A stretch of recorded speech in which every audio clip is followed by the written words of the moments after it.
एक समय भगवान कृष्ण धर्मराज युधिष्ठिर को कथा श्रवण कराते हुए कहते हैं कि हे धर्मराज, प्राचीन काल में एक नगरी थी जिसका नाम था भद्रावती। वह भद्रावती नामक नगरी बड़ा ही सुंदर और शोभायमान थी। उस नगरी के राजा का नाम था सुकेतुमान। वह सुकेतुमान प्रजापालक धर्मपरायण राजा था। परंतु हे धर्मराज, उस सुकेतुमान नामक राजा के कोई संतान नहीं थे, पुत्र नहीं था। उसकी स्त्री का नाम था शैब्या। वह निपुत्री होने के कारण सदैव चिंतित रहा करती थी।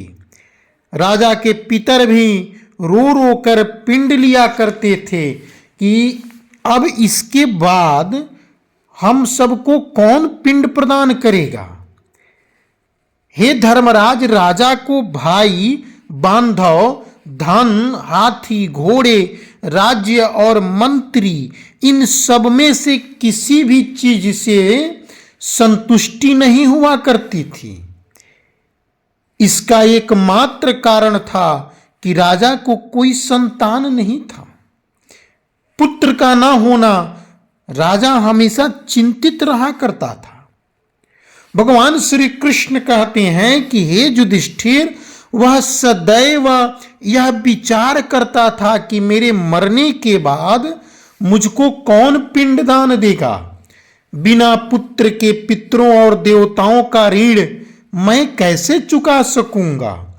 जिस घर में पुत्र ना हो उसमें सदैव अंधेरा छाई रहती है। इसलिए मुझे पुत्र की उत्पत्ति के लिए प्रयत्न करना चाहिए। जिस मनुष्य ने पुत्र का मुख देखा है, अर्थात जिसके घर में पुत्र रत्न प्राप्त हैं, वह धन्य है।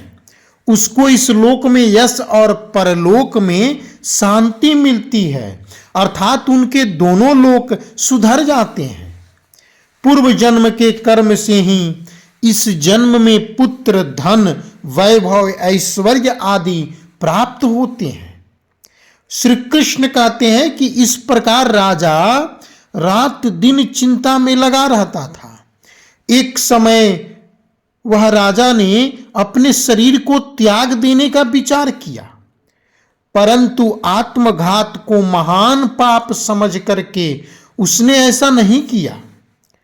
श्री कृष्ण कहते हैं कि हे युधिष्ठिर, एक दिन वह राजा ऐसा ही विचार करता हुआ अपने घोड़े पर चढ़ करके वन के लिए चल दिया। वन में पक्षियों और वृक्षों को देखने लगा। उसने देखा कि वन में मृग, व्याघ्र, सूकर, सिंह, बंदर, सर्प आदि सब भ्रमण कर रहे हैं।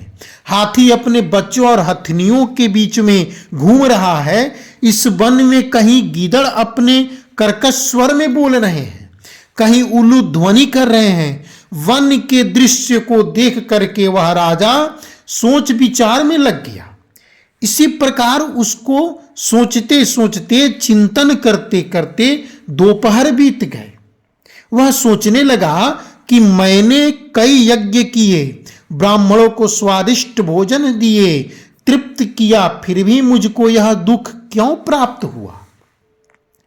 इस प्रकार से विचार ही कर ही रहा था, तब तक वह राजा प्यास से बड़ी दुखी हो गया। भगवान श्री कृष्ण कहते हैं कि दोपहर बीतने के बाद वह प्यास से व्याकुल हो गया और पानी की तलाश में इधर उधर घूमने लगा। थोड़ी दूर पर राजा ने एक सरोवर देखा। उस सरोवर में कमल खिल रहे थे तथा सारस, हंस, मगरमच्छ आदि विहार कर रहे थे। उस सरोवर के चारों तरफ महर्षियों के आश्रम बने हुए थे। उस समय राजा के दाहिने अंग फड़कने लगा। भगवान श्री कृष्ण कहते हैं कि हे युधिष्ठिर, उस राजा के दाहिना आंख और दाहिना अंग फड़कने लगा।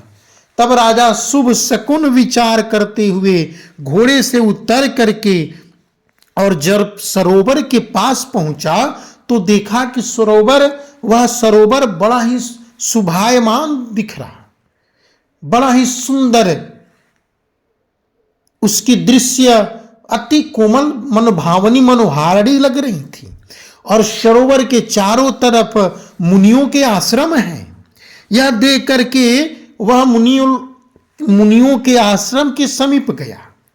वहां जाकर के महर्षियों को देख करके उनके चरणों में साष्टांग दंडवत करते हुए स्तुति वंदन किया। राजा को देख करके मुनियों ने कहा कि हे राजन, हम तुम्हारे इस प्रार्थना से अत्यंत प्रसन्न हैं, अतः तुम्हारी क्या इच्छा है सो कहो।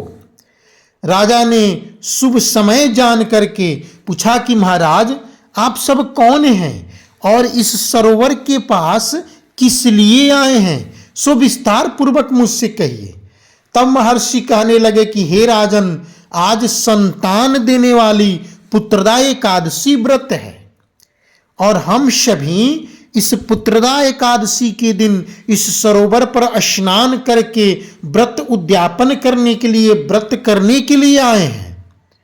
यह बात सुनकर के प्रार्थना पूर्वक विनती करने लगा और राजा कहने लगा, भगवान श्री कृष्ण कहते हैं कि राजा कहने लगा कि हे महाराज, मेरे भी कोई संतान नहीं है।